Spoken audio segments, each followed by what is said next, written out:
In this video, we're going to be looking at different light sources and the emission spectrums they produce. First, we're going to look at the incandescent bulb. This bulb is made out of a glass enclosure, which has a filament inside. As more and more current flows through the filament, it becomes brighter. This is made possible by increasing the voltage across the bulb, which is what we're doing now. As the voltage is increased, the bulb becomes more luminous. Next, we're going to place a diffraction grating in front of the camera. This separates the light glowing from the filament into the colors that make it up. And these double rainbows are called continuous spectrums. At the moment the bulb is at its brightest, what we're going to do is decrease the voltage. As we decrease the voltage, you'll notice that the filament becomes dimmer, and also that the colors in the rainbow are also affected. We no longer see the blues in either of the spectrums, and that they're dominated mostly by red, orange, and yellow.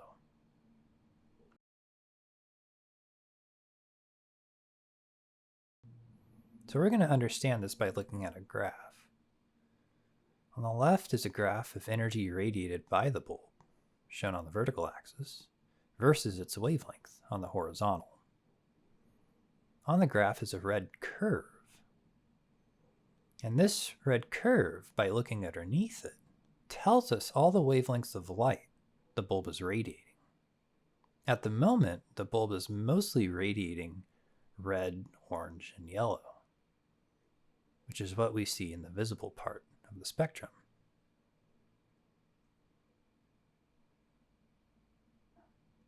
We can see these colors by looking at the spectrum here.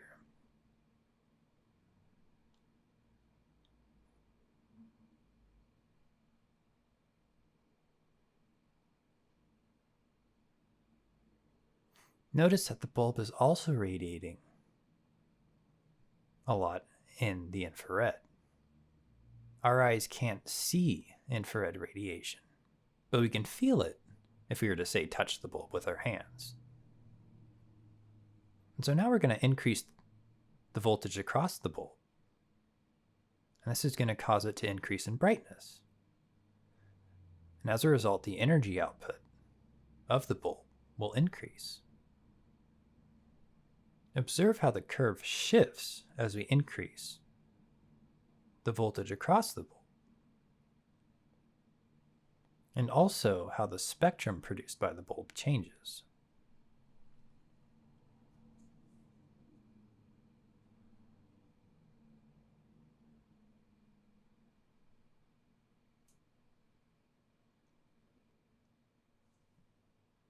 The white dot on the curve indicates its peak. And you'll notice that as the brightness of the bulb increases, the peak of the curve is shifting to the left. As it shifts towards the left, you'll notice that the bulb starts to radiate more and more blue light.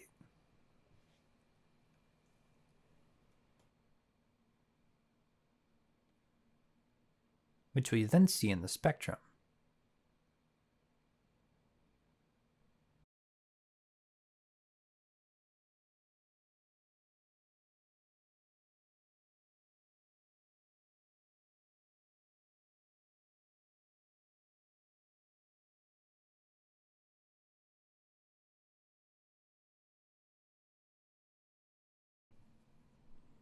Next, we're going to be looking at the CFL bulb.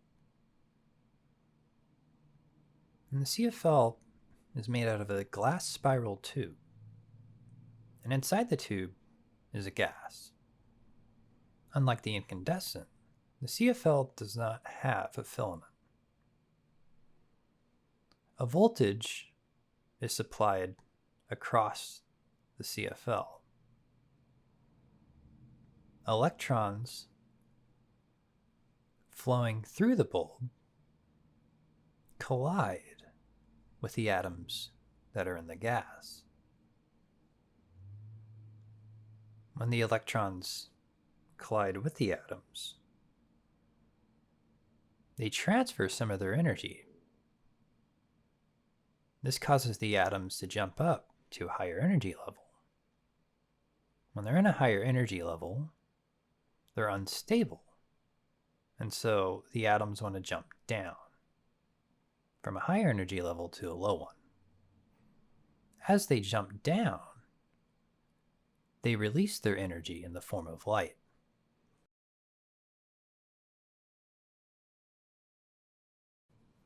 Again, a diffraction grating is placed in front of the camera. And you can see the colors, or emission lines, that are produced by the bulb. The red line is produced by light with a long wavelength, and the blue line is produced by light with a shorter wavelength. These colors are produced by the atoms of the gas jumping down to a lower energy level from a high one. The red light means that the atoms only lose a small amount of energy, and the blue light means the atoms lose a large amount of energy.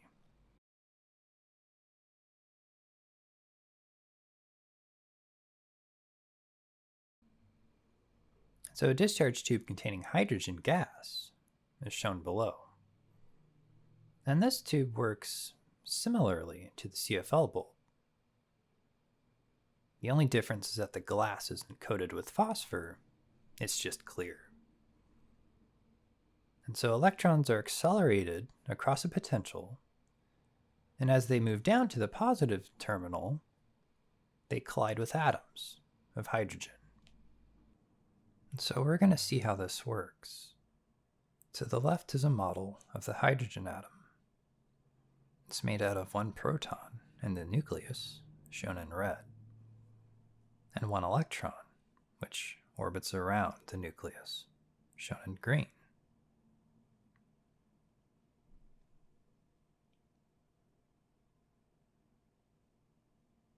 An electron with a certain amount of energy, as indicated by the incoming purple wave, is going to collide with the atom and transfer its energy to it.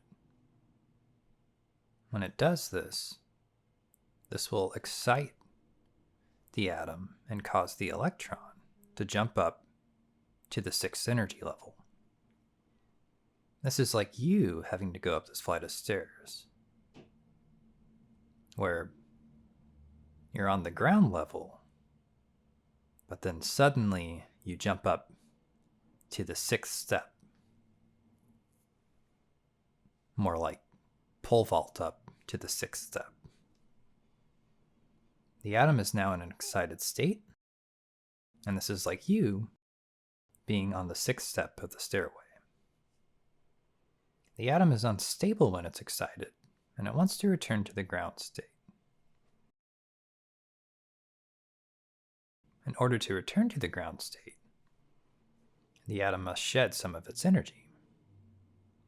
And it will do this spontaneously by emitting light. Since it required a lot of energy for the electron to jump up to the 6th energy level, it will jump down by emitting light in the violet part of the spectrum. And it will do this spontaneously. And this is what makes the violet light we see in the hydrogen spectrum, the electron jumping from the 6th energy level down to the 2nd. From the 2nd energy level down to the ground, it sheds the rest of its energy as ultraviolet light. So another electron with a smaller amount of energy collides with the atom, and it causes the electron to jump up to the 3rd energy level. When it decays down to the 2nd, it releases red light, which is what we see in the hydrogen spectrum. And then again, it sheds the rest of its energy in the form of ultraviolet light, which we can't see. So the atom is happily back in the ground state. The hydrogen discharge tube is shown through the diffraction grating. And to the left and right, we see the colors that make up its spectrum.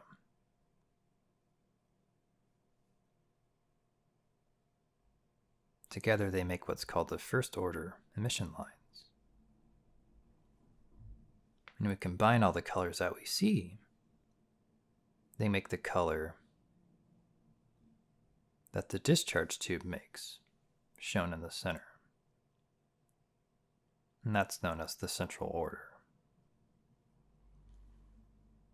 These emission lines repeat several times to the left and right, but those are only partially shown.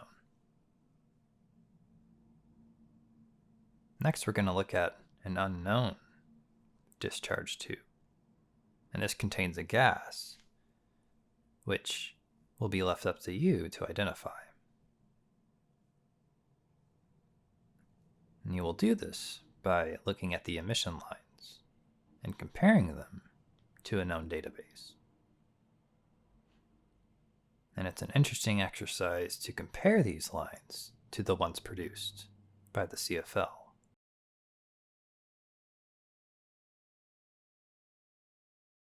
Another discharge tube is shown.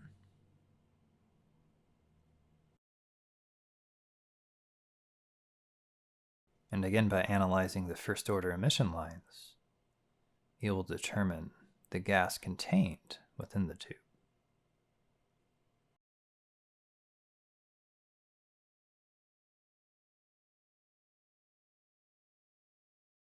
And you will repeat this exercise for several more of the discharge tubes.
Next, we're going to be looking at a different type of light source,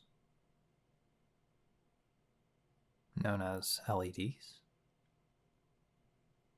which stands for light-emitting diodes. Shown as a green LED, and when connected to a power source, it emits green light with a peak wavelength of around 550 nanometers. An LED is a semiconductor device made of two different materials, N and P. N has an excess amount of electrons, and they want to move over to the P side, which is positively charged. In order to do that, though, they have to overcome a barrier. And so when they're connected to a power source, a battery, for example, the batteries allow electrons to move across that barrier. And when they do that, they go from a higher energy level to a lower energy level. And so when the electrons jump from a higher energy level down to a low one, they shed their energy in the form of light. So now we're going to analyze the spectrums produced by several different LEDs, each with a different color.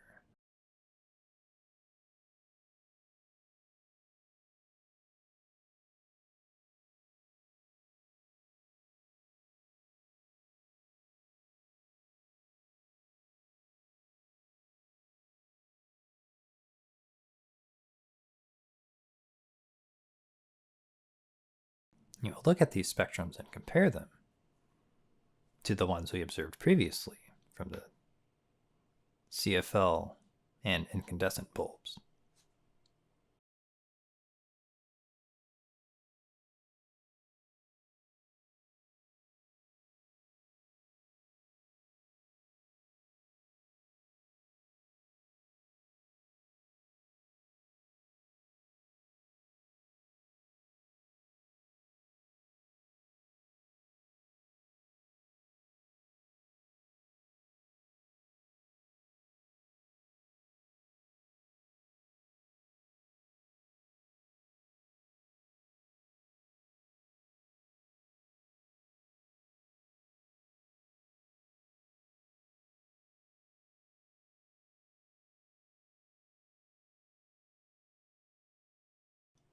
And here are the LED spectrums shown together.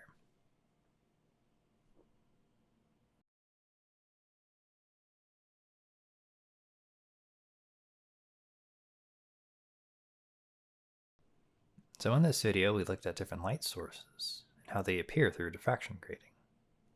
The colors produced by the light passing through the grating form an emission spectrum.